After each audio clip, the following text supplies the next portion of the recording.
rainfall continues across the country, flooding has been recorded in all 10 administrative regions, with Region 8 the last to see rising waters. The government has amplified its efforts to bring relief to residents and ensure that measures are put in place to reduce the impact on lives and livelihoods. With some persons forced to evacuate the comfort of their homes, the Civil Defense Commission (CDC), in collaboration with regional authorities, has already established several temporary shelters in Regions 9 and 10, which have been the worst hit regions.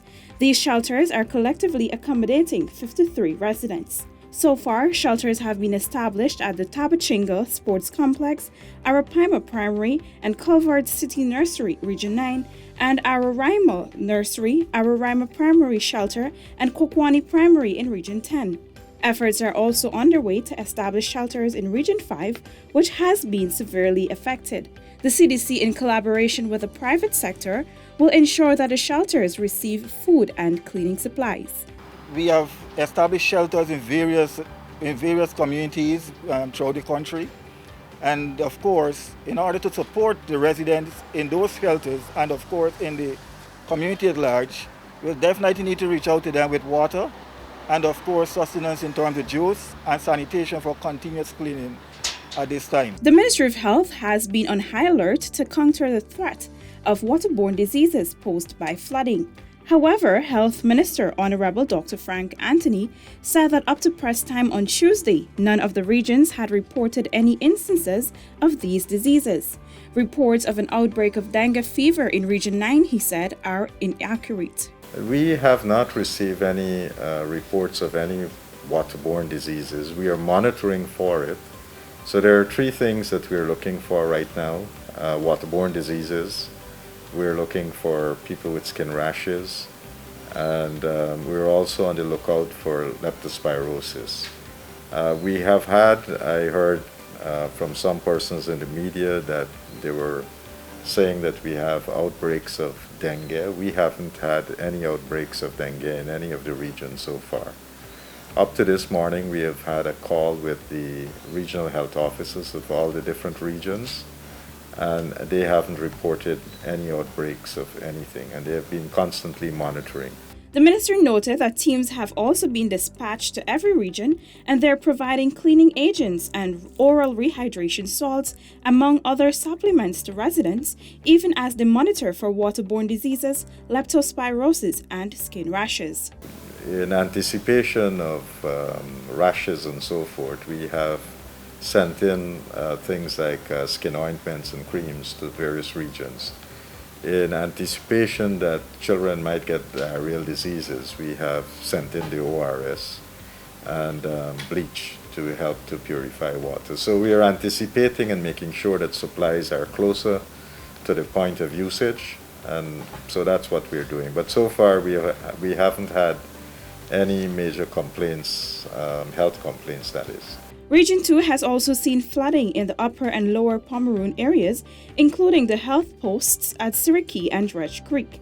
The regional chair, Ms. Vilma De Silva, in a telephone interview, provided an update on what is happening in that region. Since the 26th, we have experienced here heavy rain, which has caused the entire Pomeroon to be flooded. Fortunately, the coast is not flooded, just the Cherokee Cotton area and the Amazon area. But the entire Pomeroon, both upper and lower, completely flooded. Up to today, there is still water on land. Mrs. Silva said the regional administration has been responding to bring some level of relief to residents in collaboration with the central government. Well, so far we have distributed over 1,500 hampers to residents, which I think they are very grateful for, because they, especially the small farmers who depend on selling their farm produce on a weekly basis to buy their supplies, that's completely gone. So the supply of food hampers came in timely for them. As we speak, we have some medical team also in the field to do assessment to see if there is any likely to have an outbreak of any sickness or so. So we'll have to have some medical supplies too shortly because, the water on the land can pose some illness to residents. Over in Region 3, residents of Bell West were visited by Minister within the Ministry of Public Works, Honorable Deodat Indar, who along with his team conducted a needs assessment in the area. This particular area in Bell West suffers from a number of things. One of them is that we have the conservancy right at the back. Our main priority is make sure people have food and make sure that they have place to sleep, right? Housing, that's the main thing.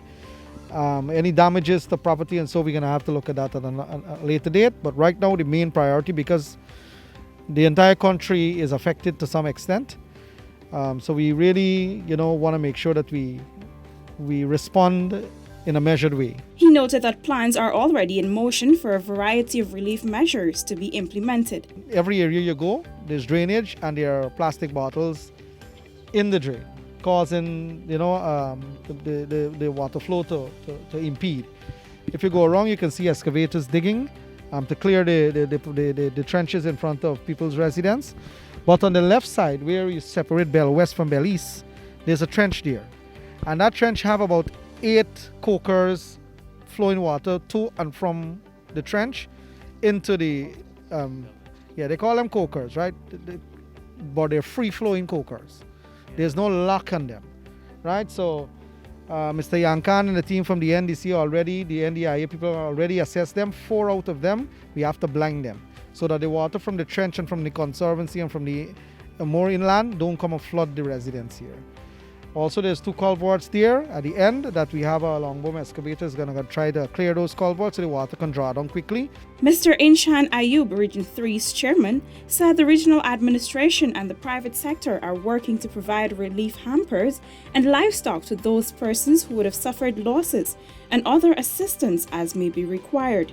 He noted that the response from the government is commendable. I'm very happy of the response of Minister Indar to central government, the NDIA, Gaisuku, the region. We are on the ball, but it's a big ball to play, right? But I'm thankful for the understanding of the residents. I'm thankful for the support, right? I'm looking forward to the continued support. And I see the heeding advice, right? Because we need to be, at this stage, in this crisis, we need to be proactive, and we have to be alert at all times. Meanwhile, Minister of Agriculture Honorable Zulfikar Mustafa, who has visited over 20 villages in Regions 5 and 6 over the past 2 days, continues to meet affected residents. On Tuesday, he journeyed to Region 5 where he met farmers and residents of Ithaca, Blairmont, Shieldstone, Rosignol, Belladrum and Champaign, among others. Officers of the Guyana Livestock Development Authority also braved the flood waters to conduct assessments and offer their support to owners of cattle and livestock. Over in Region 8, Minister of Amerindian Affairs Honorable Pauline Sukai conducted a flood assessment in communities which are now experiencing severe flooding. She also met with regional officials to determine the levels of support needed to bring relief to the residents.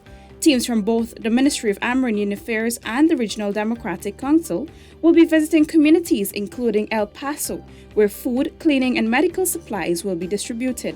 Region 10 has been the worst hit region. Minister of Public Works Honorable Bishop Juan Edgel has distributed much needed supplies to residents who are vulnerable at this time. Residents have commended the efforts of the government as the administration works round the clock to ensure all possible mitigation measures are implemented. We appreciate the great what this present government is doing for us, right? We was a little frustrated because we all were up and all over the country, but we know they can't do everything at one time. But what took place here today, everybody appreciate it.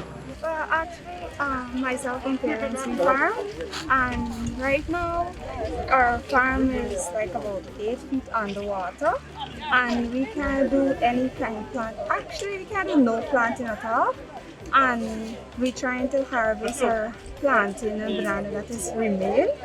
So it is actually really affecting us because I live right there. And you can see how the water is way up on us. tolerate everybody floods. I'm grateful to the government and everybody else who contributed. It shows that they're thinking about us and we mean something to them, so they're supporting us. The National Weather Watch Center has advised that moderate rainfall and thunder showers continue to be expected across Guyana. Regions 1 and 2 will experience up to 2 inches of rain, while the other regions will experience up to 4 inches of rain over this period. The CDC advises all residents to be cautious and report any flood impacts to the regional bodies or the CDC's National Emergency Operations Center on 226-1117 or 600-7500. Residents should, too, construct barriers to keep floodwaters from entering their homes, turn off and disconnect electrical appliances. If advised to evacuate, do so immediately. Listen to the radio or television for weather information and alerts. Stay out of moving or still water. Persons are also urged to practice health measures, including ensuring safe water is used for drinking, cooking, washing, and other activities, sleep under mosquito nets or use repellents, keep food supplies away from floodwaters, and wash hands thoroughly.